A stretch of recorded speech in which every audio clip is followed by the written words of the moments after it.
Today I installed a cell booster on the Toyota FJ Cruiser. It's an old car full of rust because it's being used in here in our area where the roads are getting lots of salt in the winter time.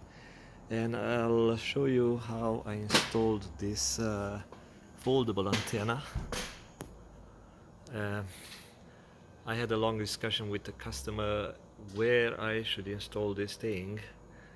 On the top rack would be easier, but they want to use the top rack to install a top tent, and I don't want to drill any holes into this car. It's a nice car, but not only that, but I never installed antenna on the top, on the roof.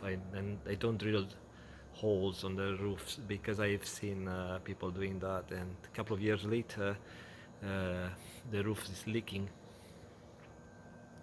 So this WeBoost brand provides a bracket to hold the antenna when it's folded.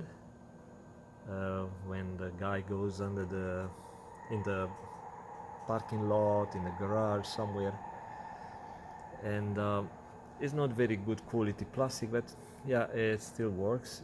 I use 2-liter screws, drill 2 small holes into this plastic trim. So don't go very deep because you might hit some metal or something like that. So just 2-liter holes. Use some sealant, black sealant, as you can see, and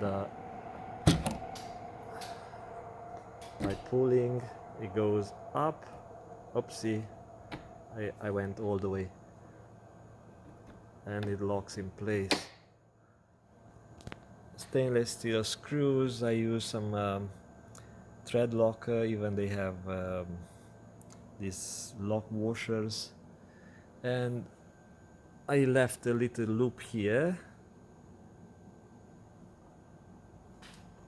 Likely you won't have this ladder on your car, or if you are an installer on your customer car, so you might have to use different idea. But this is a video for those who want to do the installation by themselves and save some time, because it takes some time to figure out where you run the cables and stuff like that. So I run this cable here. I've used a brand new cable instead of the one that comes with the kit, which was too short for this car.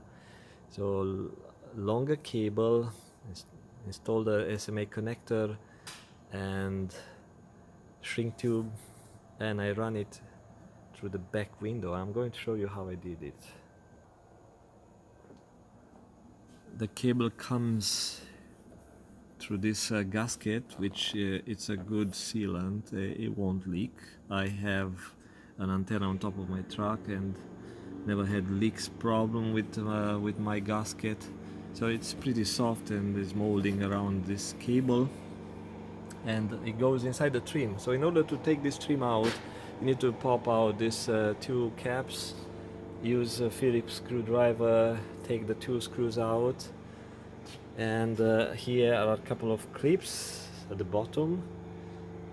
Also, this is being attached through this locking mechanism. So in order to open this window, you need to unlock it, and there is no buttons on the front, or with a remote you can't do it. So you have to insert your car key in the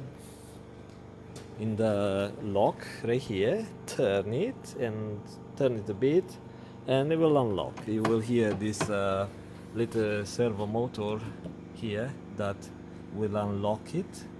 Then you can open the window a little bit, just crack it open so you can run your cable in here.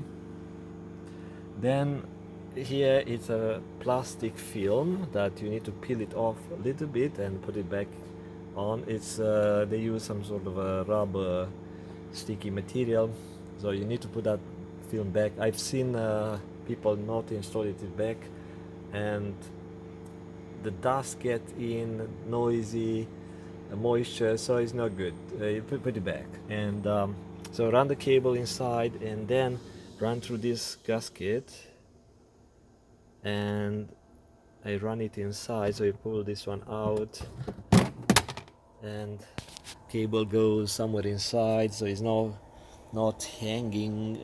I can kind of see it. You see, it's not perfect, but it's still not in a way. It's not loose in there, and it goes all the way under the trims, so it's not sticking out anywhere. Yeah, so it's coming from behind the seat, under the trim. It goes here. There is a tray, cable tray, and so you have to pull this one up, but pull, so don't just pull on one side because you will break it some place, and the whole assembly will come out, and it will expose the cable tray. You will see a harness, a big fat harness. So I inserted the cable inside of those plastic clamps that hold this harness in place. So I went there, I pulled that one out. So in order to pull this one out, you need to pull this one up. You pull it out, and you will see on the side there is kind of a nut, plastic nut, that also holding this one. It also has a clip here. So once this one is out, this one comes out. So you run the cable up, you attach it to some harness in there, you go way up. I mean, you can do it in a lazy way, attach it somewhere in here, but I went all the way above the steering wheel column, away from moving parts of the steering wheel. And right here I installed the indoor antenna.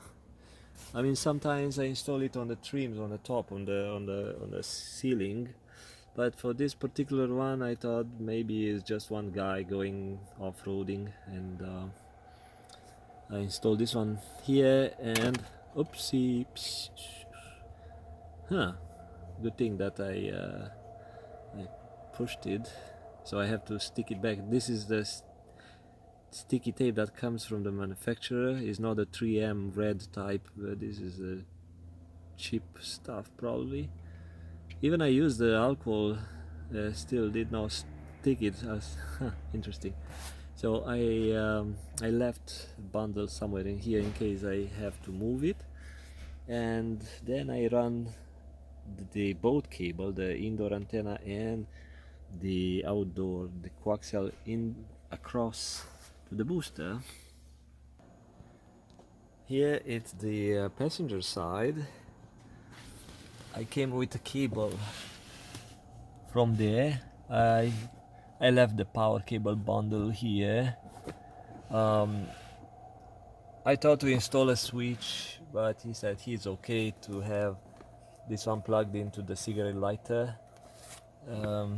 Otherwise I can go with a separate switch, but he said he's okay with that. Then the booster is at the passenger feet, and I had to cut a little slice here, use a big tie wrap, and as you can see, power and indoor antenna, then outdoor antenna, and it's very solid. It's not going to come out. I mean,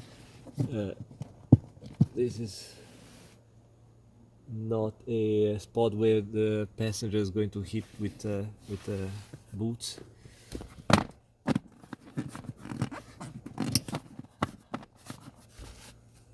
And I measured the performance, and I'm getting about 20 dBm extra signal from being indoors. So I'm not sure if this one is 40 dBm gain. I mean a 40 dB gain, or it's 80, I have no idea, but 20 dBm more I got on my cell phone measurement. So it works fine, and I'm confident it will work when he goes somewhere in a weak cell signal area. But one thing is that the cell boosters won't amplify zero signal. So if you are far in the bush somewhere, if there's no signal, you won't get signal. So it's only where you have very limited signal, 1 bar, in and out cell signal, kind of like that. So that's WeBoost. Bye bye.